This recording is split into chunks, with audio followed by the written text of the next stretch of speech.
status a happy birthday, or we're going to have some words after the broadcast. But jumping into the draft, Slimy Salamanders starting it off in typical North American fashion, taking away that Taka. Vision Gaming taking away that Celeste. Slimy Salamanders going to pick up the Kestrel. And a little bit different from what we saw yesterday, Lyra being picked up as a first pick from the side of Vision Gaming. Yeah, Lyra, and then grabbing the Samuel as well. We saw a lot of the Krull being focused. He's let through this first couple of picks, which is something I really wasn't expecting to see much at all. He's going to get grabbed immediately by the Slimy Salamanders. They got to be happy that he made it that far to the draft for them to be able to pick him there. Absolutely. Not really sure what the side of Vision Gaming was necessarily thinking. I mean, it's something that Vision Gaming became known for in 3v3, though. They have very unique drafts. This was a team that was running unconventional picks in the top lane. They were running the melee laners when everyone had gotten away from them. They quickly became one of my favorite teams because in a community tournament, they ran a composition with a CP Baron in the jungle with a weapon Arden and absolutely decimated with it. So that became one of my favorite teams just because of their willingness to just pick things that no one else is doing. However, shout out TSM. They sniped two of those players away from Vision Gaming, caused an absolute monster on that Krull. He's not going to be playing in this matchup, though. We'll see him a little bit later on today, but that's something that Slimy Salamanders has to be very, very happy about. It's going to be a very strong pick, and I fully expect Slimy Salamanders to ban away something that has a little bit of crowd control. Okay, a little bit interesting going with the Vox ban. That could potentially be one of the comfort picks for Vision Gaming. Again, we haven't seen either of these two teams play, but these teams have definitely been practicing. They've definitely been scrimming at very high levels, and I'm sure that they've put in the thought and the effort to go say, okay, these players are known for playing these heroes. Vox, I'm sure, is absolutely one of them, and they just don't want to see Vision in their hands. Yeah, and I mean, Vision Gaming, if you haven't been following like the community scene leading up to the preseason, they were known as finesse gods. The majority of that roster got picked up by Vision Gaming. And you know, in some of those community tournaments, when they played in the VIS Pro tournament, their only losses were to Child's Play, which is now Team Solo Mid. So they are still a very strong team and a force to be reckoned with. You cannot take them lightly just because you may not know or recognize all of their players. Absolutely not. Vision Gaming going to be picking up the Black Feather. Could be a little bit of a flex pick. We have seen, I believe, Weapon Power yesterday out of the side of TSM. Doesn't seem like that's a pick that EU is going for very often. We'll have to see how Vision decides to execute that. Slimy Salamanders going for that Tony once again. I fully expect that to be played in that captain position. I believe Rekt will be the one utilizing that. Rekt, one of those players that we have not seen in competitive Vainglory for a very long time. I'm very excited to see him get back into the Sovereign's Rise.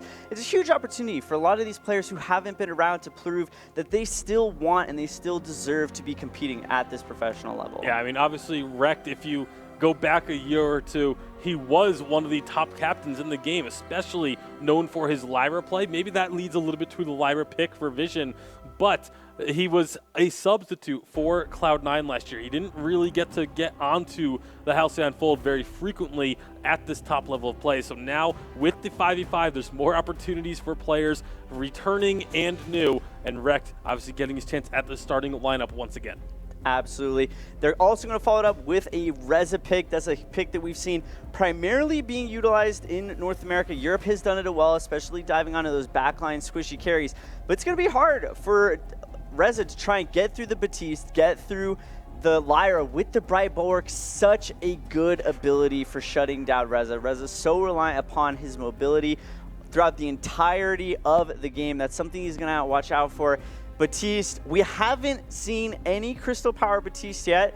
I'm sure it's going to happen eventually. I've seen teams use it in scrims. They have ran the Crystal Power Batiste. Those bad mojos hit so hard on the Sovereign's Rise, especially with items like Dragon's Eye now in the mix, ramping up the damage pretty significantly. Yeah, it's definitely still a strong pick. I think a lot of people just like it as the weapon power because it just brings a little bit of utility. You still have the weapon strength of most other weapon carries, but then you have that crowd control still. So it allows you to just pick other mages to have that crystal, so you don't need to run them as the crystal, and just being able to diversify your damage a little bit. I think that's why we've been seeing the weapon power majority, but there is always that opportunity. They could run it. They only have the Samuel right now that is really kind of locked into a crystal path, so they could go with the weapon Blackfeather and the crystal Batiste. A lot will depend on this final pick.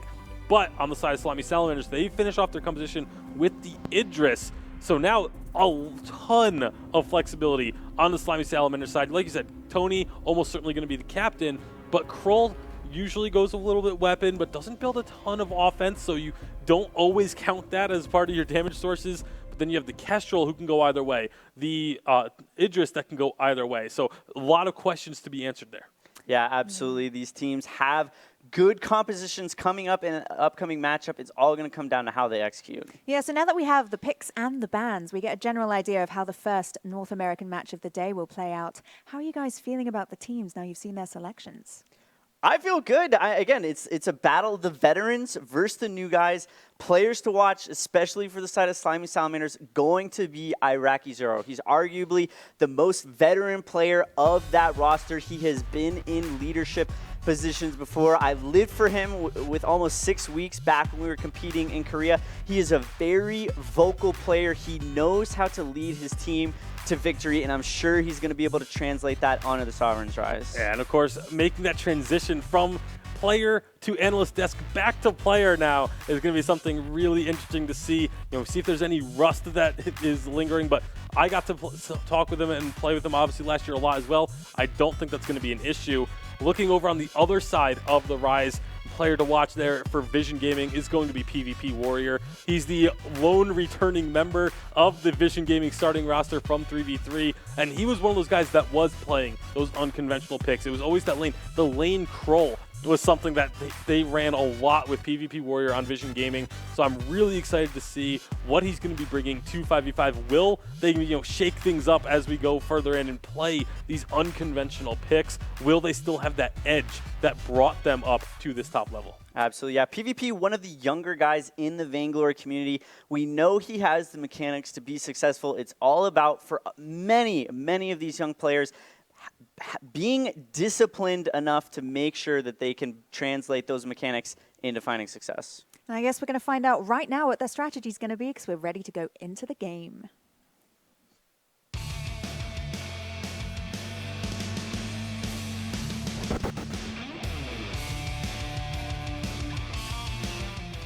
And here we are once again on Sovereign's Rise. Joining me has been all weekend will be Dragonborn to call the action alongside me. And this is it, Slimy Salamanders versus Vision, the final two teams that we have not seen yet in the preseason, going to be going head-to-head. Thank you, Tasty Bacon. Thanks, everybody. We are here live on the Rise as we get into the action here for our first North America matchup.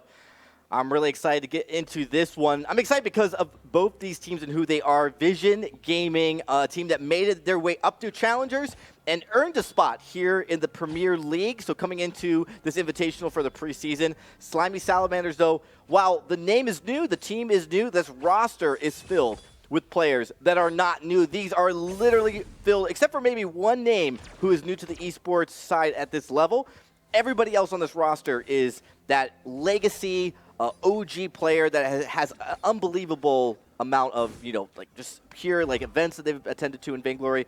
These guys are truly all-stars and Hall of Famers of the Vainglory 3v3 scene. Now they're here in the 5v5, ready to kick off this exciting new season that we have here this year. Yeah, absolutely. I mean, Iraqi Zoro and Mixi both having the international experience over in Korea, VIPL champions for both of them. Rekt has a little bit of that international experience as well. And Status, even one of the first ever champions of Vainglory, going all the way back to the autumn 2015 when Liberation X took home the first ever North American Championship. So there is a pedigree about this team that they will have personal expectations of being able to be one of the best. Absolutely. The only face new to, I would say, this level, no international play, obviously, has had some play in Challengers. It's Pico. Played in Challengers under Yugi XD. This player, on several rosters playing, some very degree of success, but I guess they've identified that, hey, this kid's got talent, looking to give this kid a shot on this roster and really to be surrounded by this level of, veterans here is just an absolute great position for him. You can see him on the Reza, one of probably his favorite top lane heroes, at least so far in the preseason. And, we talked about sometimes when you have a player who doesn't have the same level of experience, being able to get some help. This is a great team to be on to get that help and advice. They're going to be helping him keep his head cool. And right now, keeping a cool head as he dives on in, looking for a kill. They're trying to take down PvP Warrior, but he is durable. He's surviving for now. Looks like it is going to be everyone getting away status, the one that's most worst for wear. But I don't think anyone is going to be falling, at least not yet. Wrecked now is going to be the target, but he's got himself that healing flask to keep himself in not necessarily fighting shape, but at least not falling. Now the rotation, here comes Iraqi Zoro coming from the mid lane to try and help out his teammates. They have a lot of damage with those glimmer shots. One more might find a kill. He's going to get one. First blood, Iraqi Zoro on the Kestrel. What a different look that North America brings to the first few minutes of the game than we saw in Europe. They aren't clashing necessarily over objectives in the jungle. They are going through trying to get their own and then lane presence, right? There's a lot more aggression, maybe a few more minutes later in the lane. We are starting to see an engagement here in the jungle.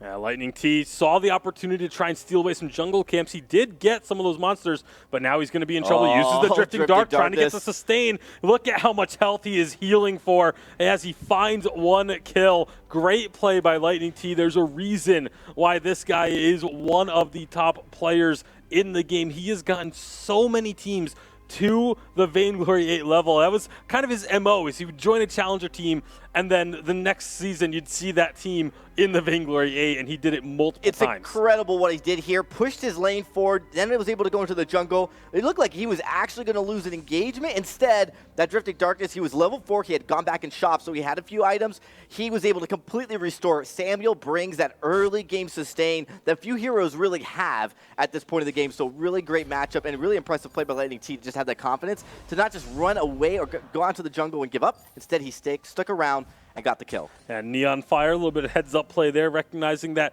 they were trying to invade his jungle. He rotates back around, steals away the treant, ensures that he gets the gold from that camp instead of his opponents. So a good movement there. Again, just being heads up, knowing that if your opponent disappears from lane, they're probably trying to steal away some of your jungle camps. And you can go and make those plays. So yeah, this is going to be once again Lightning T getting chased down, but this time it's a 3-on-1. However, it looks like Iraqi Zoro backs off from this, didn't want to commit to that fight, which could have been the difference between finding a kill. If Iraqi Zoro was there, maybe they get Lightning T, but he doesn't want to give up the CS. That's a challenge, right? Lightning T is only moving into that jungle spot, only rotating into the enemy jungle when he's pushed his lane forward. So it's a challenge for Iraqi. He gives up maybe way too much that he feels. He needs to make sure that he at least is going toe-to-toe. Lightning T at 26 CS.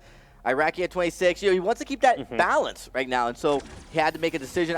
Honestly, we can talk about it. Probably was the right call. I think it actually was the right call because even if you don't get that kill on Lightning T, when your teammates are chasing him out of the jungle like that, they're moving towards their next objective, and Lightning T is not farming. That was time that Iraqi Zoro had to farm up minions while Lightning T was not. It is why that they're still even in CS as a result of that. So I think it was the right call to make. You don't want to go chasing kills because if Iraqi Zoro's there, it's a hypothetical situation of do they get that kill? If they don't, all of a sudden now Iraqi Zoro was wasted even more time, and you don't want to be put in that situation. As you guys saw just a few seconds ago, the Ghost Wing has landed, so these engagements now are even more critical, and here's one taking place. Nice taunt, going to be pulling back the Batiste, but the Fearsome Shade will keep him safe for now. He's got some sustain built into that kit as well. He's going to take down status on the Krull. Meanwhile, Neon Fire able to output a good amount of damage. There's a huge amount of sustain in that lane between a Batiste and an Adagio. Yeah, absolutely, and that is something that we're seeing the Mixed play right now. He is going that weapon path. We saw how effective that was in the Europe matchups earlier today, that when he gets that Sorrow Blade build. And right now, Mixed deciding to not just build a full array of weapon items, does build some defense because he's been dealing with a lot of pressure, and that's why putting pressure on your lane matters, because it forces your opponent to kind of react to it, and sometimes that reaction can actually force them down a build path that's not going to be as potent as quickly. Yeah, and that's definitely a big thing. We talk about the item spikes all the time. If you get your first Tier 3 item while your opponent had to buy a Tier 1 or Tier 2 defense, they're not going to be there as quick. Status looking to make up for that play down bottom. He goes on to PvP Warrior, but PvP Warrior with that Black Feather Rose offensive out of danger and gets himself to safety. Now we see Wrecked just trying to harass Lightning T, trying to body block for Iraqi Zoro, make sure he doesn't take as much damage, but just two hits from Malice and Verdict, and Iraqi Zoro was almost taken out But this is a nice movement from Pico and Status going and clearing out that Gold Oak. I mentioned in Europe, I want to see more teams contesting the Gold Oak because it just gives such a good chunk of gold early on. It can get you to those power spikes just that much earlier than your opponents. Lightning T, he's in trouble though. That's going to be Pico with the detonation, finding the damage there. So much sustain. He is so I think strong. he goes down now. He's very likely to go down, but is he going to take someone with him is the question. Rekt gets the heal off and keeps his teammates safe as well. Pico will end up falling, not Pico. Pico will get the kill on the Lyra. So great job there by Slimy Salamanders to pick up those kills. And he races right up to the top lane to contest PvP, who is pushing his lane up. Good job. Status. Another from Hell's Heart comes out, connects. This time PvP Warrior, he used the Rose Offensive again, but Pico was waiting for him. Excellent positioning by Pico to be on the side of that fight so that when the Rose Offensive came through, there was nowhere to run. Great job and great synergy already between this veteran and this new blood. Neonfire takes that one shot. Yeah, not going to be quite enough to find a kill. In fact, Neonfire doing a good amount of damage back to Mixi. Mixi's going to have to dash away. Meanwhile, up in the top lane, fighting all over the map. Invulnerable going to be in a little bit of trouble, but he has the help of his turret to keep him safe. And thus far, this game, there's been a lot of skirmishes, but no one's really been able to focus on any turrets because both sides are doing a great job of positioning themselves to be able to defend their turrets. Although Invulnerable going to be under trouble again, but PvP Warriors just made his way back, and he is looking for vengeance. He finds the kill onto the Krull. Status will fall. Invulnerable is going to just force Pico away for now while PvP Warrior goes back to farming. A little bit aggressive play by Slimy Salamanders. They do get some damage on the turret, though. And again, you just always want to keep pressuring, but it does mean that they aren't going to be able to defend their jungle. It's already cleared out, so a quick disengage by Vision to not continue down the enemy jungle there. Instead, they're going to move back to mid. We do see the Mixi build. He's building out the Star Blade already and has the Poison Shiv. So he's starting to hit that power spike that really is going to be, we saw at least in Europe, turn on. We'll see if it plays out the same way. When I look at the defensive builds coming out of the side of Vision, they are primarily focused on that crystal damage defense, but Neonfire, he is respecting that Idris. He is building a little bit extra weapon defense with that armor. Yeah, and it's been a very even game thus far through the first 10 minutes. You see the gold is very close, only about 2,000 separating them. Bada Bing going to knock Lightning T to the other side right into a From Hell's Heart. That is how you combo some abilities, and Status will find that kill. Looking to chase through another one. They don't quite take out Pool on this Lyra. So it is just going to be the one kill, but that is all that they need to go start up this Ghost Wing. Obviously, Krull still one of the best neutral objective takers in the game. Well, we were talking about it during the stream earlier in Europe. The timing and positioning of the Bada Booms are so critical, and teams, I think, just need to kind of learn it out. It looks like Slimy Salamanders have found at least some really great use cases for it where it's completely to their benefit. What great synergy to not just run in there and try to disorient the enemy, instead positioning themselves. I also really like what we just saw from Vision. They had Vision on the Ghost Wing going down, took advantage of the situation, said, you know what, we'll give them Ghost Wing, we're going to take a turret in response. It's all about that trading. Make sure if you give something up, you take something in return. I mean, Ghost Wing is primarily an objective you take to take another objective. It's a means to an end. So if you actually are giving up objectives in the process, it either becomes an equal trade-off if they end up taking another turret down the road, or it becomes a negative trade-off. You really don't get anything from it. So really great heads up by Vision. I'd love to see that too. Again, you got to be careful though. We see sometimes teams will, push a lane when they're losing a lane. That's not necessarily good. You do need to also balance that defense. Yeah, and that's something that both teams have been able to do pretty well thus far. You see, the objectives are close. It's only a one turret difference between the two teams. So that's one of the things that really is going to start to bring more action to this game. It's not really been, it hasn't been a stale game by any stretch. Just all the fighting has been in the jungle. There really hasn't been any push onto these turrets, although right now Pico, he's going to have the escape because the minions are underneath that turret, but the rest of the team, that's a big from Hell's Heart. He gets blocked, doesn't matter. They find the kill onto Batiste, and now they're diving back on in. Rekt and Pico underneath this turret looking for kills. They have Lightning T and Pool solo. Here comes Mixi on the Idris. Throws out the Chakram. It's a weapon Idris, so the Chakram isn't as effective. And now he's got to run from out underneath these turrets. Neon Fire rotates up as well. A little late to the party, but the party's still rocking. Pool's as the still fight is alive. continuing. Oh, Wrecked there he is goes. so healthy. Diving on in. Lightning T will be the next target. They're going to be looking now to clean up PvP Warrior, Neon Fire, the next targets, but they're going to get just a little further away than what Slimy Salamanders want to chase when they could just go for these turrets. That's exactly what they're going to do. Grab a turret, and now, hey, they stuck around a little bit too long. They're going to pay for it with 1, maybe 2 deaths here as they avoid the active camo, find the kill on Daraki Zoro, but a great job by Slimy Salamanders grabbing some turrets. Yeah, they definitely get the net lead in objectives. They do give up some kills. You got to be careful. You don't want to give anything to the enemy team to come back, but ultimately they have to be happy. The lane's pushing up pretty heavy. This could be a turret going over to Vision. Yeah, it looks like they won't be able to contest that. Instead, moving down to the bottom. The synergy from Hell's Heart. These have been coming out fast and furious from Status. Pretty much on cooldown, he's throwing these out. Nice ultimate from Neon Fire, getting the fortified health under the turret, along with the stun. Mixi is going to get punished. A great return by Neon Fire. Lightning T and Pool rotating down in time to help secure that kill. And now, with 3 members in this bottom lane, Vision could try and look to make a push here. Couldn't block that Verse of Judgment. Get stunned up. That's one of the challenges in the early game. You don't have a reflex block built yet, or maybe you've burned it. So that's going to be something that I think Mixi's going to purchase here very soon as we take a look at the economy of his build so far. Again, building a lot of that defense, going with the Tension Bow, paired up with this Sorrow Blade. Again, kind of pairing up Burst with some Sustain. It's an interesting combination. Does also give him some additional upfront heal when that procs, you get that extra life steal. And it's also about the armor pierce, too, that you're going to get. Ghostwing very close to being captured, and it looks like actually all of a sudden, Vision going to give up on that one. Ghostwing is still very low, but the fight is on. Pool is extremely hurt here, but so is Status as he dives in. But they find the kill onto Lightning T. That's a big one to take down first. It looks like Status still going to be staying alive with that sustain, running rampant on a Kroll. They find a couple more kills. Does Slimy Salamanders as we hit the 15-minute mark, but Ghostwing was still super low. Nobody actually captured it. They let the Ghostwing reset because they were so focused on that fight. Absolutely. Real challenge. I actually think Pool, he was so low at the start of the fight. I feel like he's trying to bait in Slimy Salamanders to a fight they thought they could potentially win. But right now, Slimy Salamanders is just too strong. You know, they're higher. They have more gold. They have the better itemization right now, just a little bit. And that fight didn't go their way. And now Ghostwing.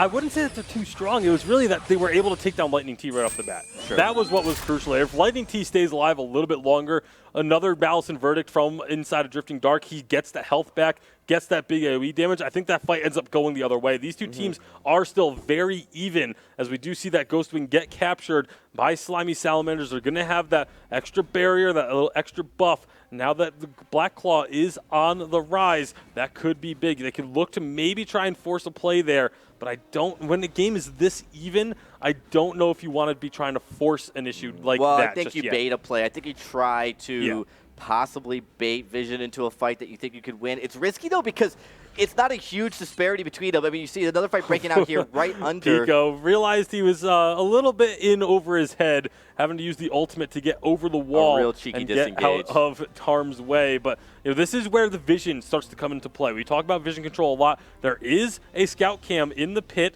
for the side of Vision, so they know that this is going on. They know that Black Claw has been started. They're rotating over now. They're looking to try and catch someone out. Pico is going to dive on in very deep, very aggressive from Hell's Heart. Does not connect, but it doesn't matter. They get the kill onto Pool. He was isolated from the rest of his team. Nobody followed that arcane passage on in, and that could be devastating. Wrecked is still so healthy on this Tony. Status is as well. He's going to start charging back into the team. Nice job with the bottom bang, although that really just kind of disengaged the fight a little bit.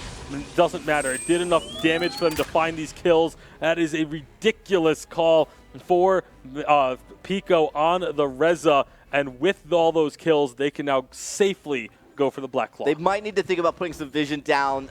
We're seeing no vision placed anywhere around the pit. I don't think you're going to see Blackfeather try to contest this, but he has the opportunity. Well, he is considering it now. Yeah, he's thinking about it. I mean, you can dive over the wall and get out if you have 2 charges. No longer has any charges of the Rose offensive, though, so no steal attempt going to be really coming through. He's still trying to 1v1 Pico. He's going to go low, takes a one shot, but we'll get the healing courtesy of Pool. Not sure it was worth to take the heal for the damage. Yeah, it's, I mean, I don't think you're going to be finding the kill there, so again, PvP Warrior wanted to try and make the steal. I like the job by Pool to prevent him, basically be a distraction while the Black Claw is being taken. And now members of Slimy Salamanders, they're going to shove top. They say, you know what, we'll let Black Claw push essentially on its own in the mid lane while we go take another lane worth of easy turrets. Split push. Very, very easy split push. Having an extra player makes you able to do these split pushes pretty effectively, and that's what the Black Claw provides. But now the fight is on. Nice Netherform detonation right in the middle of the team. That's going to be Iraqi Zoro going very low, but they can't kill him, and that's trouble, as now Kestrel will be able to fire off a lot of damage. They're going to be losing PvP Warrior. They still have Lightning T up, but he's no longer in the Drifting Dark. The damage from the Vein Crystal is helping them take down Status, and they do finally get another kill on the board. It has been a while since we had Vision pick up a kill. No, that was really, really big play. Neon Fire with a Verse of Judgment stuns up the team, keeps them there in position. So, you know, obviously, Slimy Salamanders wanted to start disengaging a little bit sooner than they did, but Vision did a good job keeping them there, so now they could get an even trade. Clearly, Slimy Salamanders are going to walk away from that happy. They take away another turret, a tier 3 turret, to be honest, and they're pushed really, really far up. So they still have the ball in their court. But I think that Vision, looking for some hope, looking for some glimmers, some silver linings, they should be happy that they were able to at least punish them. They'd rather not see any glimmer shots go out because they want to take down Iraqi Zoro. It was so close to killing there. If they can just take Iraqi Zoro out, that is so much damage. Because he is this Crystal Kestrel, the AoE damage that comes out is just massive. Once again, Slimy Salamanders going for this Ghost Wing. No contest this time because they haven't had a chance to set up Vision on that side of the map. So Vision Gaming, they're playing in the darkness quite a bit here because most of their scout camps have been taken out. So are you saying that there's no glimmer of hope for Vision? I mean, they definitely have a win scenario. I mean, as long as you keep your armories up and healthy, you can start to come back into a fight and turn it around. Yeah, it's really going to require a pick, but that's not the kind of pick they're hoping for. That is Lightning T taking a ton of damage. However, he's still able to stay alive, stays in that Drifting Dark. He's still eating damage. Status trying to chase him down. Can they get the kill? They do take out Kroll. Lightning T still healing, still surviving, but Iraqi Zoro is still healthy on the back line as well. He has the active camo down, can find a big double stun, and that's going to take down the Batiste. One shot, one kill, nearly drops his opponent. That's PvP Warrior Lightning T so close, but they still find a kill. They're trying to look for the Pico, but Pico, Netherform detonation out to safety. No Vision again from the side of Vision there. They do get a scout cam down now that would have been able to help them find a kill, but they're still so low. Iraqi Zoro, full health still, another one shot. Not going to go connect this time, but they could look to chase it down. Mixi, got to be careful. Neon Fire will get back to base, but Pool, if he gets caught here, Pool gets spotted, he's going to get taken down almost certainly. You got to figure. But Iraqi Zoro, he doesn't get close enough. He's going to try and hit him over the wall. Doesn't hit there either. So the chase is on, but here comes Status onto PvP Warrior. That's pretty much been his target all game long. This fight has been just lasting for so boots to come long. In there. Teleport boots on in. One shot will connect. Doesn't do that much damage because it hits the Batiste. Now PvP Warrior gets over the wall. Verse of Judgment to keep them at bay. And finally, this fight will subside. It's so crazy to see how effective Verse of Judgment can be. What used to be an easy block is no longer, because you have so many other things to block. You have so many other abilities. You've got the Baptiste Fearsome Shade. You've got, you know, all of that damage coming out. The Oblivion. It's just so much that you have to block that now all of a sudden there's a scenario where teams don't have that reflex. They have to actually disengage in. That's going to be Rex trying to run interference as Black Claw is being taken, but it's the numbers advantage not in favor of Slimy Salamanders. They're still looking for the kills. The Lightning T going to be healing right back on up. PvP Warrior is low. They get the kill onto Pico. He's been very slippery, but they also take down PvP Warrior on the other side. Now it's a 4-on-4 fight. Things are pretty even, but they drop Batiste. Batiste has not had the level of impact that they really need, but Vision, so much AoE. Lightning T so close to finding a couple kills. Iraqi Zoro still somehow alive, playing Ring Around the Rosie with the portals. They end up taking down the Idris, and now they're going to chase after Status. Iraqi Zoro doing what he can, has the Glimmer shot down onto the active camo, finds a triple stun, finds a one shot. Lightning T and Neon Fire still pretty healthy though, so Iraqi Zoro really can't get in onto this fight. and he wants to try and pick them off. Active camo down, doesn't get a stun opportunity. There's the one from Hell's Heart that will connect onto Neon Fire. They're trying to find Iraqi Zoro, but he is just kiting them around in circles, playing games with them. Lightning T does not get the body block from Neon Fire, and he will fall. Iraqi Zoro having an immense game here. He's going to be going one-on-one against Neon Fire, but Neon Fire still has some damage. You got to be careful about going that close. Risky will call. As soon as he disappears, Neon Fire backs away. He does not want to get caught in that active camo. Iraqi is back, man. Like, look at just the glimmer shots and one shots have been on point the entire game. He's been absolutely on fire this game, and it has not missed a step whatsoever. Not at all. Not at all.